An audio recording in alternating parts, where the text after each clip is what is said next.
Good morning dear students, मैं हूं अमित भारद्वाज और आप देख रहे हैं आपका अपना प्यारा channel physics and maths lover. I hope आप लोग काफ़ी अच्छे होंगे और आपकी स्टडी भी काफ़ी अच्छे से चल रही होगी और जो मेरे वीडियोस हैं वो आपके लिए काफ़ी बेनिफिशियल होंगे। अगर बेनिफिशियल हैं और अगर आपको अच्छे लग रहे हैं तो इनको लाइक करें, सब्सक्राइब करें और साथ में शेयर भी करें। ठीक है, सब्सक्रिप्शन बढ़ना चाहिए, सब्सक्राइब ज़रूर करें। ठीक है, क्यों? क्योंकि वो हम लोगों का क्या होता है, मोटिवेशन होता है। चलिए तो स्टार्ट करते हैं। प्रकाश का परावर्तन, अपवर्तन, गोलीय पृष्ठ तथा अपवर्तन, ठीक है, और लेंस, इन टॉपिक को मैं कंबाइंड एक साथ मैं 3 टॉपिक को ले रहा हूँ। कौन कौन सा?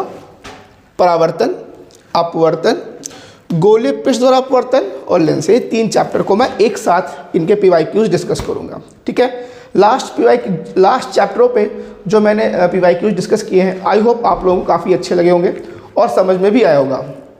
ठीक है, तो सब्सक्राइब करना ना भूलें, सब्सक्राइब ज़रूर करें। ठीक है, चलिए स्टार्ट करते हैं with the little bit introduction of these 3 chapters. Clear है? चलिए स्टार्ट करते हैं। तो हाँ, सबसे पहला प्रकाश। प्रकाश क्या है? प्रकाश है विद्युत चुम्बकीय तरंगों के स्पेक्ट्रमों का एक पार्ट है। ठीक है, जैसे गामा रेज, यूवी रेज है ना, तो विबग्योर होता है। तो ये क्या है? स्पेक्ट्रम है और लाइट क्या? उसी का एक पार्ट है, उसी का ही एक पार्ट है जो हमारी आँखों को वस्तु के प्रति क्या करता है? संवेदित करता है और वस्तु हमें दिखाई देती है।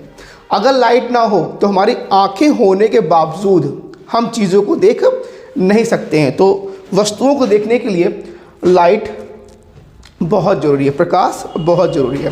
क्लियर है? तो वही मैं लिख दिया है, तो इसको कुछ नहीं। ठीक है, फिर उसके बाद चाल कितना है? 310⁸ है, सीधी रेखा में चलता है इस चैप्टर में। प्रकाश का परावर्तन आप लोगों को पता है, क्लास 10th में आप लोगों ने प्रकाश का परावर्तन बहुत अच्छे से पढ़ा है, इंपॉर्टेंट टॉपिक था। तो परावर्तन क्या है? कोई प्रकाश जब आती है कि समतल पृष्ठ पर, है ना, कि समतल पृष्ठ पर, ऐसा नहीं कि समतल पृष्ठ हो, आपका कर्वी टाइप का भी पृष्ठ हो सकता है, इस टाइप का भी हो सकता है ना। तो इस पर लाइट आ रही है, टकराई चिकने तल पर और क्या हो गई? परावर्तन हो गया, इसका मुड़ गई, उसी माध्यम में चली गई।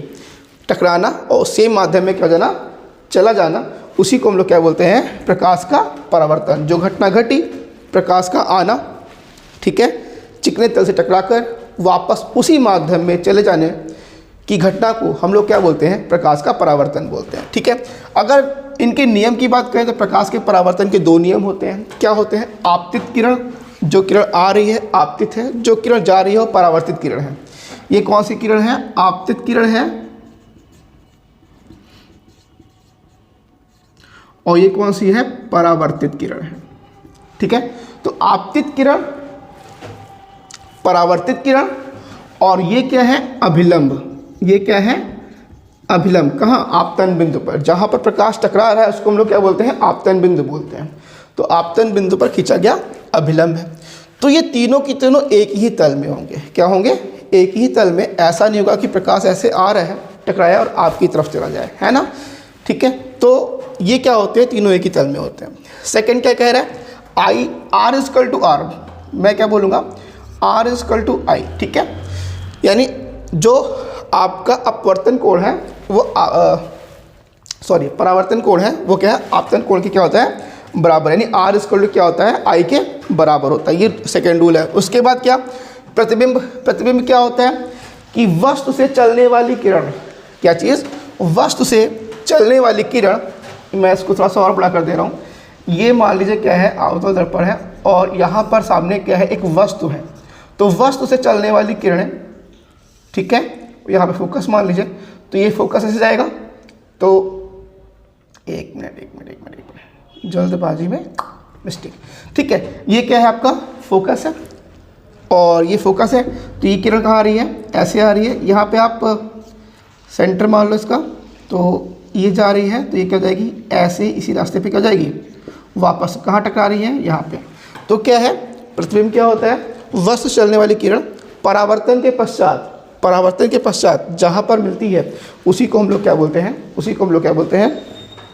वस्तु का प्रतिबिंब बोलते हैं। ठीक है, प्रतिबिंब 2 प्रकार के होते हैं। आभासी प्रतिबिंब होते हैं और वास्तविक प्रतिबिंब होते हैं। मैंने डिस्कस नहीं किया है, ये आप लोगों ने नोट्स में पढ़ा होगा, क्लास 10 में पढ़ा होगा। ठीक है, और आप लोग क्लास इस चैप्टर को बहुत अच्छे से पढ़ चुके होंगे।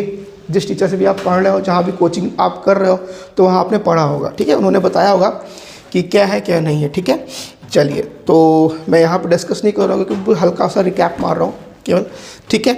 तो यहाँ पे हो गया, ठीक है। प्रतिबिंब कितने आभासी और वास्तविक प्रतिबिंब बनते हैं, ठीक है। आभासी का वास्तविक क्या होता है कि जब किरणें एक्चुअल मिल रही हैं, अगर इस केस की बात करें तो किरणें क्या हो रही है, वास्तव मिल रही हैं, तो इसको हम लोग क्या बोलते हैं, इसको हम लोग बोलेंगे वास्तविक प्रतिबिंब।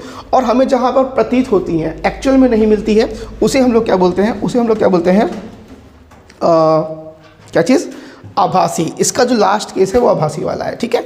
6 केस हैं, आप तो देखेंगे प्रतिबिंब वाला, तो चूंकि हमको पूरा कवर करना था तो मैंने उन केसों को डिस्कस नहीं किया। इजी केस है, आप लोग को पता होगा, ठीक है।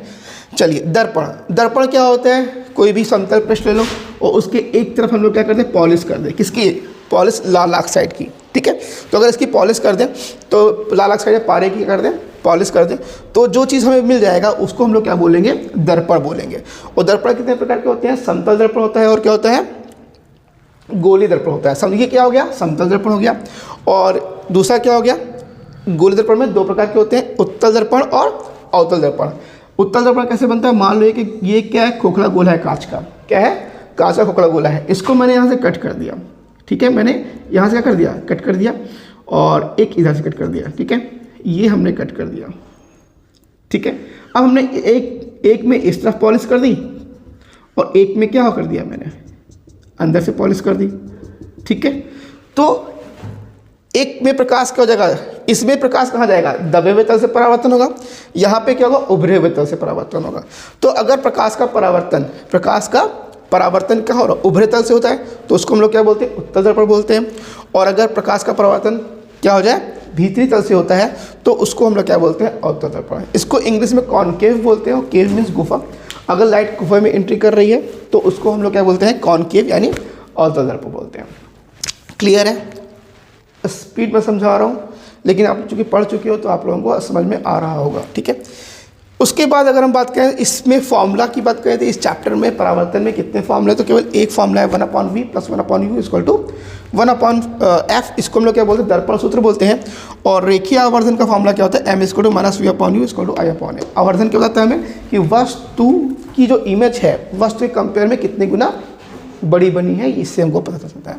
चलिए हम लोग अपवर्तन में जाते हैं। अपवर्तन में क्या होता है कि पारदर्शी माध्यम होता है, ये पारदर्शी माध्यम नहीं था, और ये क्या है, पारदर्शी माध्यम। जब प्रकाश एक पारदर्शी माध्यम से दूसरे पारदर्शी माध्यम में क्या होता है, एंट्री कर रहा होता है, तो वो अपने मार्ग से कुछ विचलित होता है। क्या होता है, अपने मार्ग से कुछ विचलित होता है, उसी को हम लोग क्या बोलते हैं, प्रकाश का अपवर्तन बोलते हैं। नियम क्या है, सेम पहला नियम जो है वही है जो परावर्तन का नियम है, आपतित परावर्तित, यहाँ पे अपवर्तित होगा,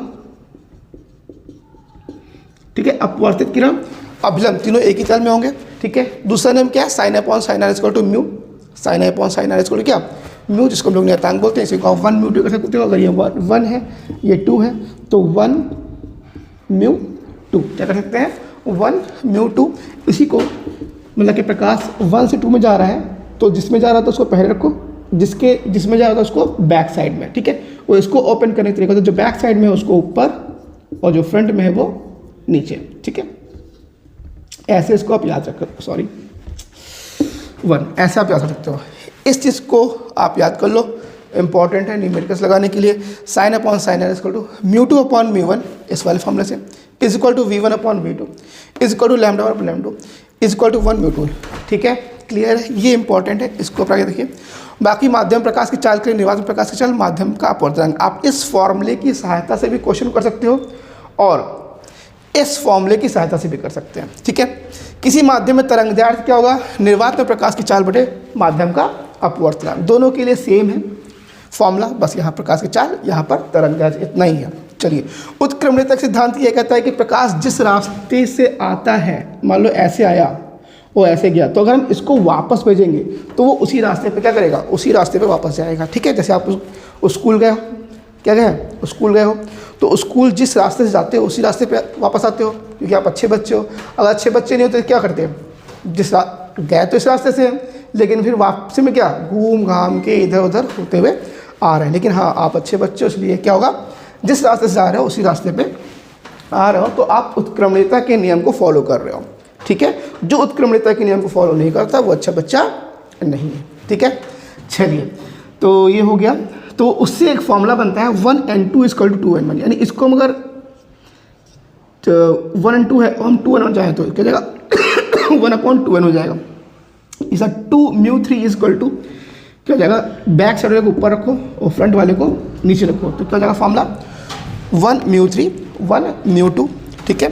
क्रांतिक कोण आपको पता ही है क्या होता है कि अगर कोई, आपको एक चीज़ से पता ही होगा कि जब कहाँ बता दूँ, ऐसे समझ लो, जब कोई प्रकाश विरल से सघन में जाता है तो प्रकाश अभिलंब की ओर मुड़ता है। जब प्रकाश विरल से सघन में जाता है तो उसकी वेलोसिटी कम होती है। वेलोसिटी कम होती है, वो प्रकाश क्या होता है आपका अभिलंब की ओर मुड़ जाता है। क्लियर है। लेकिन जब प्रकाश सघन से विरल में जाता है तो अभिलंब से दूर हो जाता है। अभिलंब से क्या होता है, दूर हो जाता है। फॉर एग्जाम्पल, आप जब मार्केट से हाईवे पे जाते हो, मार्केट से जब अपने घर से निकले तो मार्केट पड़ा, मार्केट से फिर हाईवे पे निकल रहे हो, तो आपकी स्पीड क्या हो गई, बढ़ गई। मार्केट को क्या कर लो, सघन, मार्केट कर लो सघन, और हाईवे क्या हो गया, विरल। स्पीड बढ़ी, घर से दूर हो गए, यानी अभिलंब से क्या हो गए, दूर हो गए। और फिर उसी का उल्टा, जब आप वापस घर की ओर आ रहे हो तो हाईवे से क्या आ रहे हो, घर की ओर आ रहे हो, मार्केट पड़ा हाईवे के बाद, तो मार्केट में स्पीड क्या हो गई, कम हो गई। स्पीड कम हुई, इसका मतलब घर के क्या हो गए, पास में आ गए, यानी आपका अभिलंब के पास में आ गए। क्लियर है। तो यहाँ पर वही है, ये सघन है और ये क्या है, विरल है। तो जब प्रकाश सघन से विरल में जा रहा होता है तो प्रकाश क्या होता है आपका अभिलंब से दूर हटेगा। तो अगर हम आई का मान बढ़ाते जाएं, आई का मान बढ़ाते जाएं, अभी मान लो यहाँ पे 45 बन रहा है, 50 बन रहा है, 60 बन रहा है, थोड़ा सा आई बढ़ा दें तो ये बढ़ाते जाएं तो क्या हो जाएगा, एक टाइम ऐसा आएगा कि जो इसका आर का मान है वो कितना हो जाएगा, 90 हो जाएगा। तो उसी को हम लोग क्या बोलते हैं, क्रांतिक कोण, यानी वह आपतन कोण जिस पर अपवर्तन कोण 90 का हो जाए। ठीक है, क्लियर है। सघन माध्यम में वह आपतन कोण जिस पर अपवर्तन कोण क्या हो जाए, आर का मान क्या हो जाए 90, तो उसी हम लोग क्या बोलते हैं, क्रांतिक कोण। अब पूर्ण आंतरिक परावर्तन क्या होता है कि अगर इसी में ही जो आई का मान क्रांतिक कोण से ज़्यादा कर दें, आई का मान = नहीं ग्रेटर देन क्रांतिक कोण, क्रांतिक कोण से ज़्यादा कर दें, आईसी का मान है ना, अगर क्रांतिक कोण से ज़्यादा कर दें तो क्या हो जाएगा आपका, ये अपने ही माध्यम में क्या हो जाएगा, वापस लौट जाएगा। भाई आर का मान, आई का मान बढ़ाया तो आर का मान और बढ़ेगा ना, 90 से और बढ़ेगा, मान लो 100 हो गया तो उसी में क्या हो गया, वापस लौट जाएगा। तो इसको हम लोग क्या बोलते हैं, पूर्णांतरिक परावर्तन बोलते हैं। शर्त क्या होती है, शर्त ये होती है कि जो आपका डी है यानी डेंसर, जो लाइट होता है वो सघन से विरल में जाना चाहिए, डेंसर टू रेयर में जाना चाहिए, सघन से विरल में जाना चाहिए, तब तो पूर्ण आंतरिक परावर्तन होगा, अदरवाइज नहीं होगा। दूसरा कंडीशन क्या मैंने बताया यहाँ पे कि जो आपतन कोण है वो क्रांतिक कोण से क्या होना चाहिए, ज़्यादा होना चाहिए। ये दो चीज़ मैंने बताई। चलिए आ जाओ, ठीक है। तो ये अपवर्तन के बारे में हो गया। अब इसी में लेंस के बारे में। अब गोलीय पृष्ठों पर अपवर्तन, गोलीय पृष्ठ मतलब इस टाइप का, ये हो गया अवतल उत्तल पृष्ठ, और ये क्या हो गया आपका अवतल पृष्ठ। इस टाइप के पृष्ठों की बात हो रही है, केवल लेंस की बात नहीं हो रही, पृष्ठों की बात हो रही है।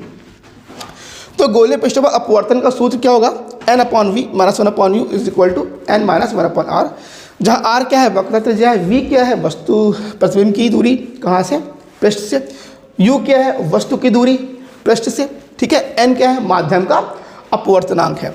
लेंस कितने प्रकार के होते हैं, 2 प्रकार के होते हैं, उत्तल लेंस और अवतल लेंस। ये फर्दर 3 भागों में डिवाइड है, समतलोत्तल है ना, उत्तलोत्तल, ये सब हैं। लेकिन मैं उसकी बात नहीं कर रहा हूँ क्योंकि मैं इसको और बड़ा लेक्चर नहीं लेना चाहता हूँ, बस हल्का सा रिकैप। लेंस मेकर फॉर्मूले की बात करें तो 1/f = n - 1 1/r1 - 1/r2, ठीक है। 1/f इसी, ये क्या है, फोकस दूरी है, n क्या है, अपवर्तनांक है, और ये r1 r2 क्या है, इसकी त्रिज्या r1 और इसकी त्रिज्या r2, ठीक है। लेंस सूत्र की बात करें तो 1/v - 1/u = 1/f, ये तो आप क्लास 10 में पता ही है। लेंस की क्षमता का मान क्या होता है, p = 1/f, जहाँ f क्या होता है आपका मीटर में। संपर्क में रखे पतले लेंस का संयोजन 1/f = 1/f1 + 1/f2। तो ये हल्का सा बहुत छोटा सा रिकैप हो गया। अगर कुछ नोट करना चाहे तो नोट कर लें, अगर कुछ भी आपको इसमें इम्पॉर्टेंट लग रहा हो, ठीक है। चलिए एवरीथिंग इज ओके। हटा दो इसको, फिर हम लोग क्वेश्चन पे आते हैं सीधे, है ना। फटाफट क्वेश्चन करते हैं, PYQs प्रीवियस के क्वेश्चंस करते हैं। हटाओ उसको। चलिए, अगर आप लोगों ने पढ़ा होगा तो इतना आप लोगों को बहुत अच्छे समझ में आ गया होगा। वैसे भी मुझे हल्का सा रिवीजन करना था, इसमें आप लोगों को समझाना या पढ़ाना नहीं था, क्योंकि already I think you have done, है ना। आप लोगों ने अपनी कोचिंगों में ये कर लिया होगा, आपके टीचर ने काफ़ी अच्छे से आपको पढ़ाया होगा।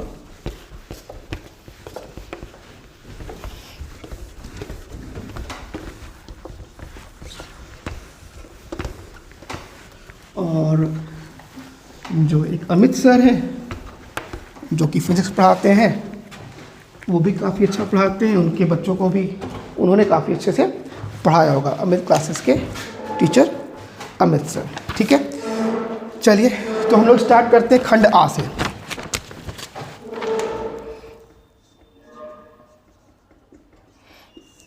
ठीक है, खंड आ। खंड आ की बात करें तो इसका पहला क्वेश्चन है 600 नैनोमीटर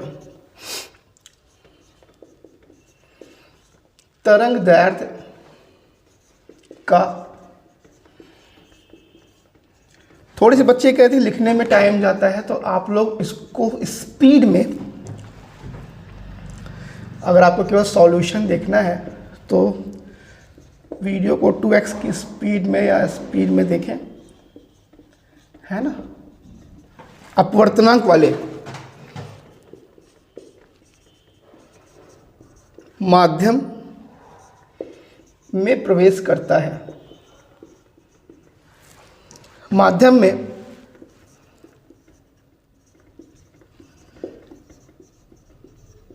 इसका तरंग दैर्ध्य होगा, ठीक है। ऑप्शन ए 400 नैनोमीटर और 450 है, सी ऑप्शन है 600, डी ऑप्शन है 900, ठीक है। चलिए स्टार्ट करते हैं। इसका फॉर्मूला मैंने अभी दिया था कि किसी माध्यम में प्रकाश का जो तरंग दैर्ध्य होगा निर्वात में प्रकाश का तरंग दैर्ध्य बटे अपवर्तनांक माध्यम का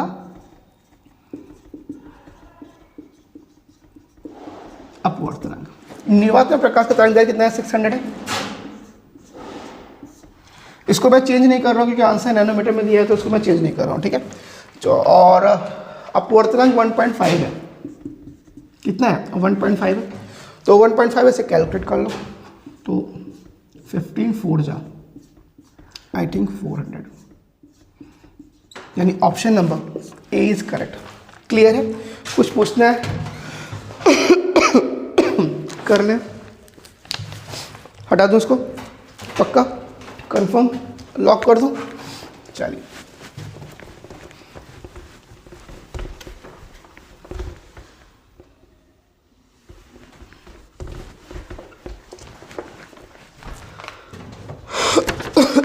next question, sorry question number 2। Question number 2 क्या कह रहे हैं? एक किरण पुंज, इसको मैं ऐसे लिखूँ नहीं, है ना, मैं क्या है, मैं ऐसे समझा रहा हूँ आपको। एक किरण पुंज वायु से जल में प्रवेश कर रहा है, ठीक है। ये वायु है और ये क्या है? जल है। एक किरण जो वायु से जल में क्या कर रहा है? प्रवेश कर रहा है, ठीक है। निम्नलिखित में से कौन सा अपरिवर्तित रहेगा? क्या रहेगा? अपरिवर्तित रहेगा, है ना। कुछ भी हो रहा है, वायु से जल जा रहा है। अपवर्तित में इन्होंने ऑप्शन दे रखा है वेग, option number A, option number B दे रखा है आयाम, और ऑप्शन नंबर सी दे रखा है अनुदैर्ध्य। बहुत ही इंपॉर्टेंट क्वेश्चन है, मैक्सिमम टाइम ये पूछा गया है और इसमें कुछ नहीं है, केवल थ्योरी है। तो आप लोग ये जान लो कि जब भी प्रकाश किसी माध्यम में प्रवेश करता है, एक माध्यम से दूसरे माध्यम में प्रवेश करता है, तो उसकी वेलोसिटी चेंज होती है। वेलोसिटी चेंज होगी, या तो बढ़ जाएगी या तो घट जाएगी। जैसे मैंने हाईवे और अभी मार्केट का एग्जांपल दिया। आयाम भी चेंज होगा क्योंकि वेलोसिटी चेंज होगी, तो आपका तरंग दैर्ध्य चेंज होगा, तरंग दैर्ध्य होगा तो आयाम भी चेंज होगा। ठीक है, अगर हम बात करें, ये क्या लिखा है मैंने, अनुदैर्ध्य, इससे कोई मतलब अनुदैर्ध्य कुछ गड़बड़ लग रहा है मुझे। ठीक है, तो आवृत्ति चेंज नहीं होता है, बाकी चीज़ें क्या होती हैं, चेंज हो जाती हैं। ठीक है, तो हमारा आंसर क्या रहेगा, अपरिवर्तित रहेगा। कौन सा, अपरिवर्तित, मतलब चेंज नहीं होगा। तो कौन से, आवृत्ति चेंज नहीं होता है। आया समझ में, बहुत ही इंपॉर्टेंट क्वेश्चन है, अक्सर पूछा जाता है। ठीक है, चलिए नेक्स्ट क्वेश्चन, क्वेश्चन नंबर 3।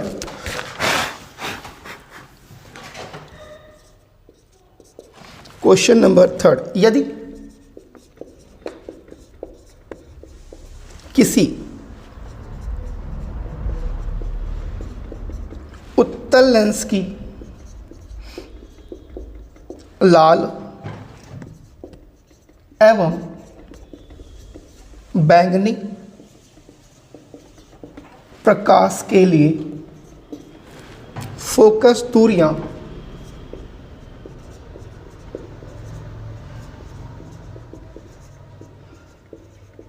क्रमशः FR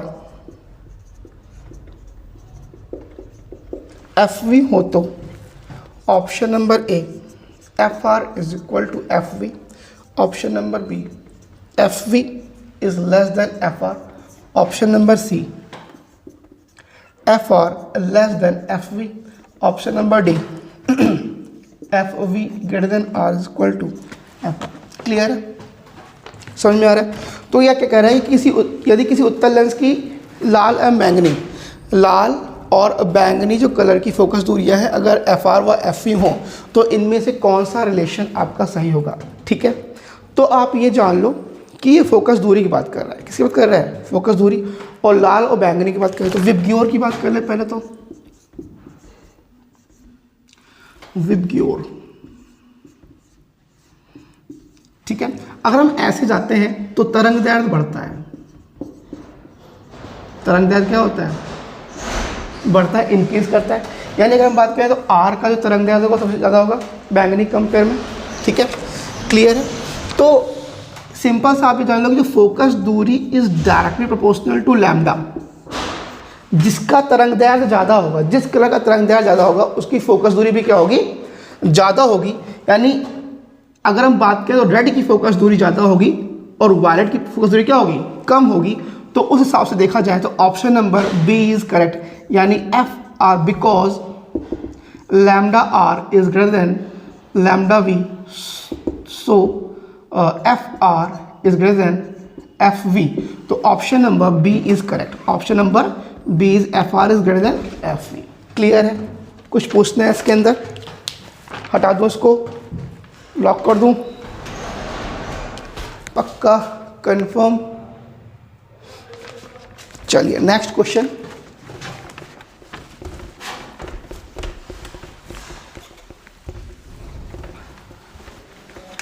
next question, question number 4 कह रहा है प्रकाश किरण सघन माध्यम से विरल माध्यम में गमन कर रही है। क्या कर रही है, प्रकाश किरण सघन माध्यम से विरल माध्यम में गमन कर रही है। ठीक है, चलिए आपतन कोण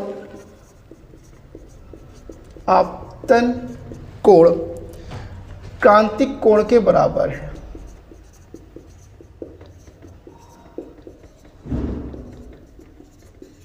जो आपतन कोण है क्रांतिक कोण के बराबर है, तो कह रहा है कि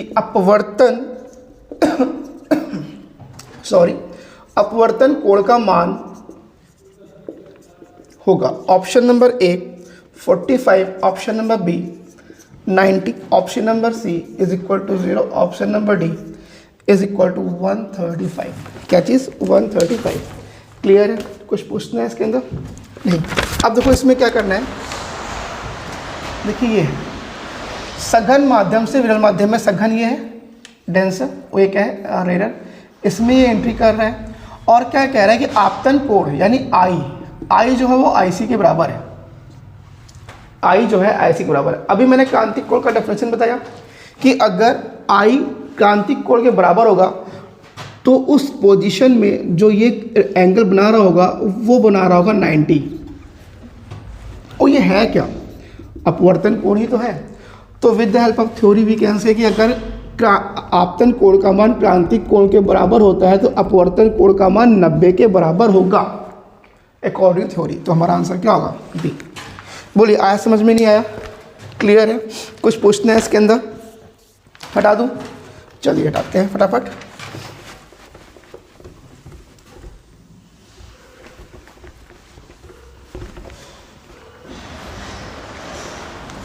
नेक्स्ट क्वेश्चन क्या कह रहा है? Question number 5। क्वेश्चन नंबर 5 कह रहा है कि एफ फोकस दूरी,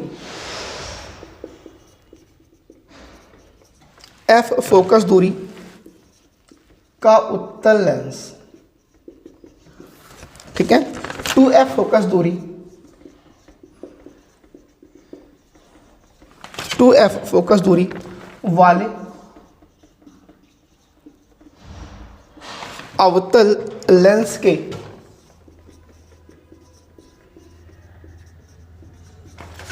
संपर्क में रखा है,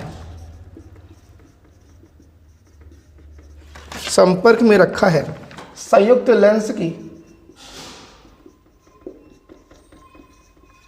लेंस की फोकस दूरी है, ठीक है, क्लियर है?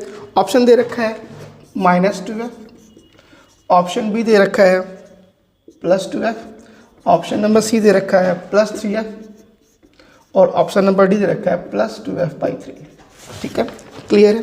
कुछ पूछना है इसके अंदर?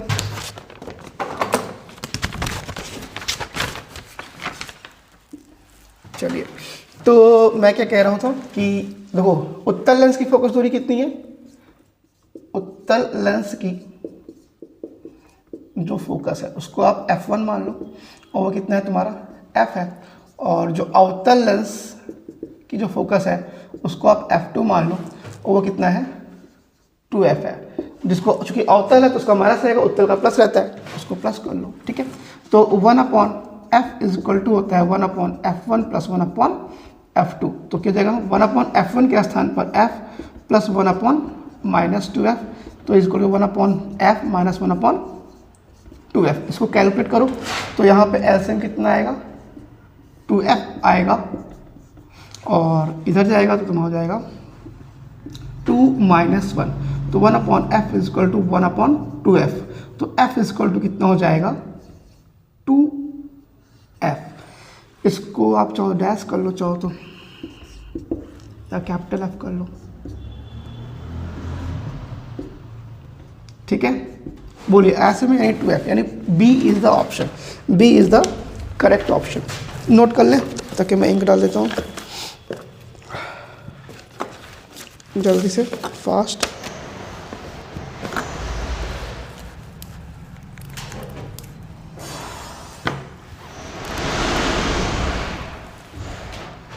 हो गया सभी का?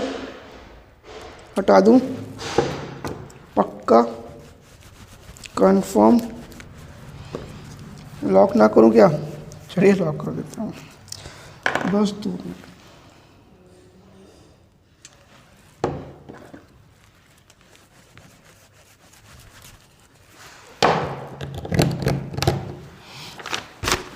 चलिए, तो क्वेश्चन नंबर ये हो गया, हटाओ।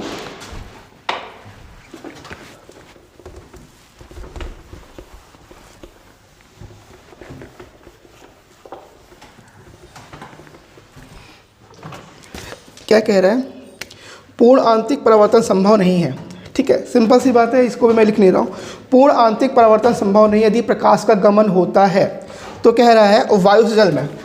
पहला ऑप्शन है वायु से जल, option number B. Option number B कह रहा है कहाँ गया क्वेश्चन, जल से वायु, जल से वायु। और ऑप्शन नंबर सी कह रहा है कांच से जल, और ऑप्शन नंबर डी बोल रहा है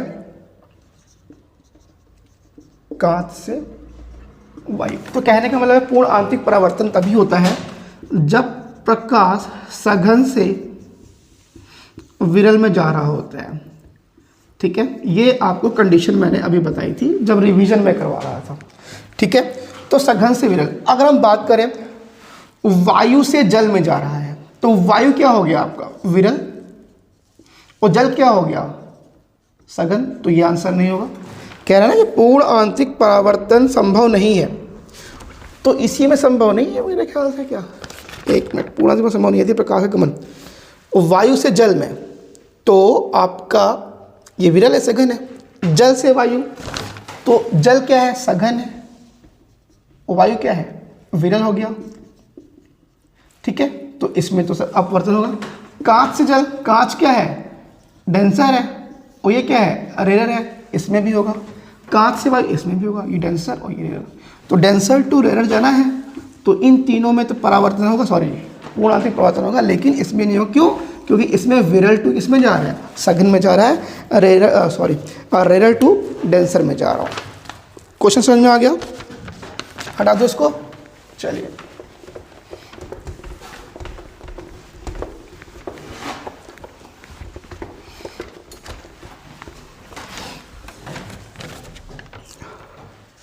नेक्स्ट क्वेश्चन, क्वेश्चन नंबर 7।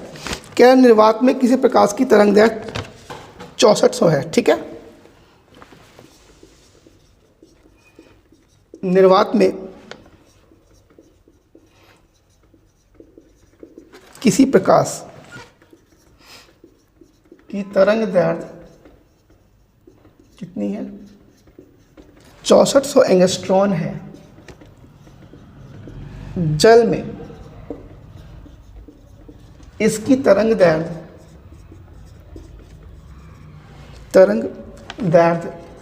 होगी।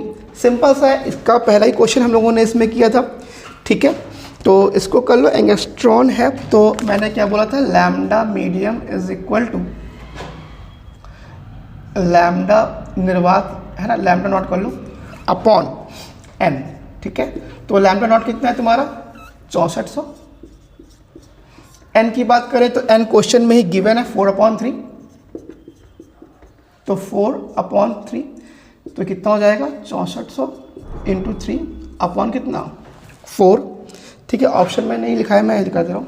ठीक है, तो कितना हो जाएगा?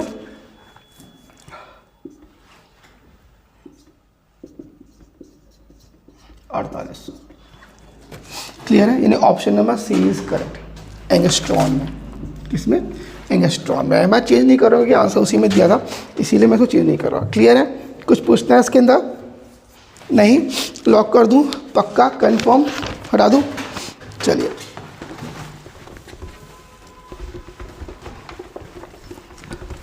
मेहनत करते रहें और मैक्सिमम से मैक्सिमम इस टाइम क्वेश्चन के थ्रू रिवीजन करें, क्वेश्चन करें, कहने का मतलब ये है मेरा। ठीक है, क्वेश्चन नंबर 8 क्या कह रहा है? फोकस दूरी 20 का एक अवतल दर्पण। क्या कह रहा है? फोकस दूरी 20 सेंटीमीटर का एक अवतल दर्पण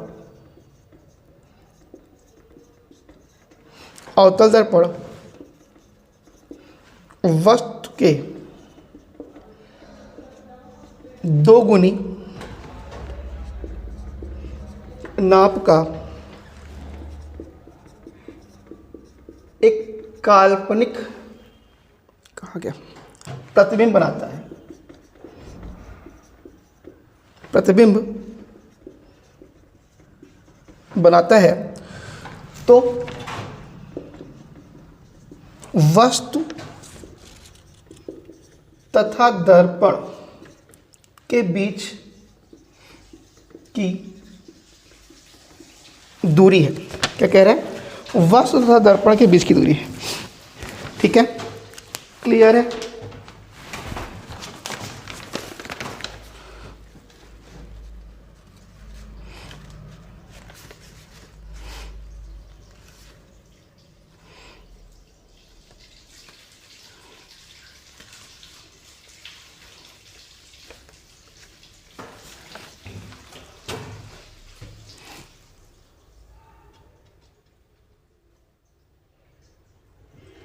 क्लियर है। चलो क्वेश्चन क्या कह रहा है, कॉल आ रही थी, सॉरी, इस पर तो किसी ने कॉल नहीं किया।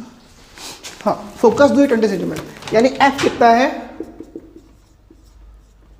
20 सेंटीमीटर है, तो कितना हो जाएगा, अवतल दर्पण है तो एफ इक्वल टू -20 सेंटीमीटर। ठीक है, वस्तु के 2 गुनी नाप का एक काल्पनिक प्रतिबिंब, यानी वस्तु की 2 गुनी, यानी अगर OX है तो I कितना हो जाएगा, I आपका हो जाएगा आपका क्या 2 गुनी, यानी 2x हो जाएगी। कितनी हो जाएगी, काल्पनिक प्रतिबिंब बनाता है। ठीक है, अवतल दर्पण से, अवतल दर्पण की बात करें तो ये आपका अवतल दर्पण है। ठीक है, ये क्या है आपका अवतल दर्पण है, तो 2 गुनी वस्तु बना रहा है। ठीक है, तो यहां पर तो काल्पनिक है ना, प्रतिबिंब क्या है, काल्पनिक है। अगर काल्पनिक है तो बैक साइड में बन रहा होगा, कहाँ बन रहा होगा, बैक साइड में, तो इसका v जो होगा फोकस, ठीक है, चलो उससे मतलब नहीं है, तो वस्तु के दर्पण के बीच की दूरी, ठीक, तो v माइनस से कोई मतलब नहीं है, ये बाहर होगा तो ये प्लस में ही रहेगा, ये भी प्लस में रहेगा और ये भी प्लस में रहेगा। ठीक है, ऊपर ही बनेगा। चलिए, तो यहाँ पे हो जाएगा तुम्हारा एक फॉर्मूला था m का, तो m इज इक्वल टू क्या होता है, I/O is equal to -V/U, ये मैंने आपको फॉर्मूला बताया था। तो I कितना है तुम्हारा 2x है, और O कितना है, x है, तो यहाँ पे -V/U क्या हो जाएगा, -V/U, x और x क्या कैंसिल आउट हो गया, तो यहाँ पे कितना आ गया, v is equal to -2u आ गया। ठीक है, तो v is equal to -2u आ गया। ठीक है, अब हमें निकालना क्या है, हमें निकालना है दर्पण के बीच की दूरी, वस्तु और दर्पण, यानी हमें u कैलकुलेट करना है। ठीक है, चलिए, तो 1/v plus 1/u is equal to 1/f। ठीक है, तो 1/v इसके स्थान पे क्या कर दो, -2u/u is equal to 1/20। f का मान कितना 20 और अवतल है तो यहाँ पर -20। इसको सॉल्व कीजिए तो कितना जाएगा तुम्हारा, माइनस और यहाँ पे कितना हो जाएगा 2u, और माइनस यहाँ पर हो जाएगा तुम्हारा u, और प्लस यहाँ पे जाएगा 2, यहाँ पे 1, यहाँ पे 2 इज इक्वल टू -1/2, जल्दबाजी में सब गड़बड़। ठीक है, u, तो यहाँ पे कितना जाएगा 1/u इज इक्वल टू 1/-20, तो u कितना हो जाएगा, u इज इक्वल टू हो जाएगा -20 के बराबर। क्लियर है, कुछ पूछना है इसके अंदर, पक्का कंफर्म। अरे सॉरी, यहाँ 2u है, यहाँ पे कितना है 2u है, तो ये 2u हो जाएगा, तो हो जाएगा -10, कितना, u is equal to -10 centimetre है, तो सेंटीमीटर। समझ में आया, कुछ पूछना है, f का मान दिया था, u का मान निकालना था, वस्तु को मैंने x मान लिया, चूंकि 2 गुनी है तो i स्क्वायर कितना हो जाएगा 2x हो जाएगा। यहाँ आवर्धन का फॉर्मूला यूज़ किया, और भी तरीका है, m को आप 2 कर लो, उससे भी कर सकते हो, लेकिन सिंपल सा मुझे इनमें रिलेशन चाहिए था, तो I/O is equal to -V/U, तो i के स्थान पर 2x, o के स्थान पर कितना x, और इसको कैलकुलेट करो तो v का u से रिलेशन कितना आ रहा है, v is equal to -2u। हमने दर्पण का फॉर्मूला यूज़ किया 1/v plus 1/u equal to 1/f, तो 1/v के स्थान पे -2u और u के स्थान पे u, और यहाँ पे था -20, तो ऐसे कैलकुलेट करोगे तो आपका u इक्वल टू -10 सेंटीमीटर आ जाएगा। इसको नोट डाउन कर लें फटाफट, मैं जो चेक कर लूँ कॉल किसकी थी।